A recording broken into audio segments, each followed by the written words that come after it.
आप सभी को मेरा नमस्कार। जय माँ भारती। चंचुला देवी की कथा, शिव पुराण की कथा। शिव पुराण की कथा के अनुसार एक बार बासकल नामक एक गांव में बिंदुक नामक ब्राह्मण रहता था। वह बहुत बड़ा दुरात्मा और महापापी था। यद्यपि उसकी स्त्री बहुत ही सुंदर थी, लेकिन वह कुकर्म पर ही चलता रहता था। उसकी पत्नी का नाम चंचुला था। वह सदा धर्म के पालन में लगी रहती थी। इस तरह कुकर्म में लगे हुए ब्राह्मण के साथ उसे बहुत वर्ष बीत गए। अपने धर्म को नष्ट होने के डर से कभी भी अपने धर्म से विचलित नहीं हुई। लेकिन उसका पति दुराचारी था, इसलिए दुराचारी पति के आचरण से प्रभावित होकर वह स्त्री अपने ही पति की तरह दुराचारणी हो गई। बहुत समय बीत जाने के बाद वह दूषित बुद्धि वाला दुष्ट ब्राह्मण समय के अनुसार मृत्यु को प्राप्त होकर नरक को चला गया। बहुत दिनों तक नरक के दुख भोगकर वह पापी एक भयंकर पिशाच हो गया। दूसरी तरफ उस दुराचारी पति की मृत्यु के पश्चात चंचुला बहुत समय तक अपने पुत्रों के साथ अपने घर में रहती थी। एक दिन ईश्वर की कृपा से वह अपने भाई बंधुओं के साथ एक तीर्थ स्थान पर चली गई। तीर्थ यात्रियों के साथ वह तीर्थ के जल में स्नान किया। अपने भाइयों के साथ इधर उधर घूमने लगी।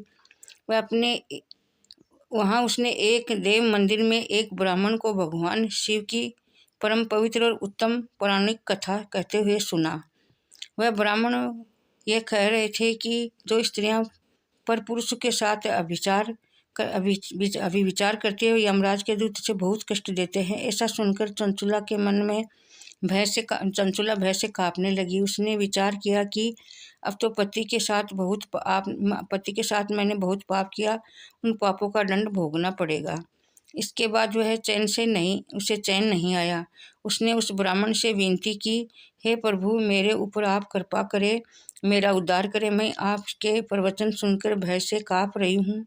इस संसार में मुझे वैराग्य हो रहा है। मैं जीवन भर दुराचार किया। न जाने मैंने मरने के बाद मुझे कैसी कैसी घोर यातनाएं सहनी पड़ेगी।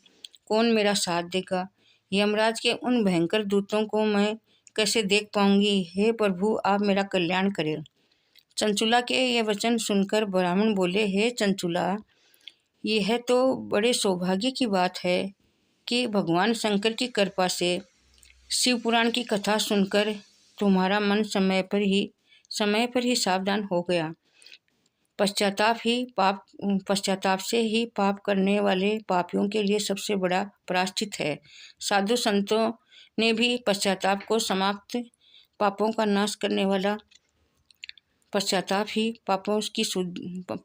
से ही पापों से शुद्धि होती है।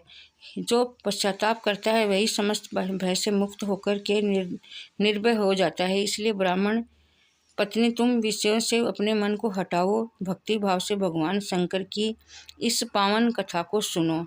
इस कथा को सुनने से तुम्हारे चित्त की शुद्धि होगी, तुम्हें मोक्ष की प्राप्ति हो जाएगी। ऐसा सुनने के बाद वह चंचुला ने शिव पुराण की कथा सुनने की इच्छा से मन में उस ब्राह्मण देव की कृपा से संकल्प किया और उन्हीं के साथ रहने लगी। उसके पश्चात शुद्ध बुद्धि वाले उस ब्राह्मण ने उस स्त्री योनि में चंचुला शिव पुराण की समस्त कथा सुनाई। उस समय का चक्र पूरा होने के बाद भक्ति और वैराग्य से युक्त हुई चंचुला अपने शरीर को बिना कष्ट ही त्याग दिया।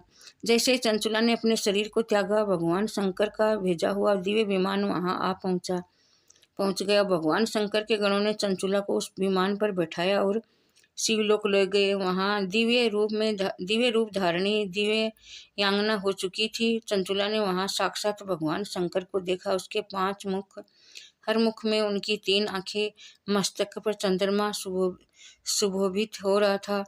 उन्होंने अपने बाईं ओर माता पार्वती को बिठा देखा। उनका सारा शरीर भस्म से भस्मित हो रहा था। शरीर पर श्वेत वस्त्र शोभा पा रहे थे। इस प्रकार परम उज्जवल भगवान शंकर का दर्शन करने के बाद ब्राह्मण की पत्नी बहुत प्रसन्न हुई। उसने महादेव जी से और पार्वती माता को प्रणाम किया। उनकी आंखों में आंसू की धारा अविरल धारा से बहने लगी। संपूर्ण शरीर से रोमांच पैदा हो गया और माता पार्वती एवं भगवान शंकर को बड़ी करुणा से उन्हें अपने पास बुलाया, उसकी ओर देखा और माता पार्वती ने चंचला को प्रेमपूर्वक अपनी सखी बना लिया। शिव पुराण की कथा सुनने से चंचला देवी के सभी कष्ट दूर हो गए।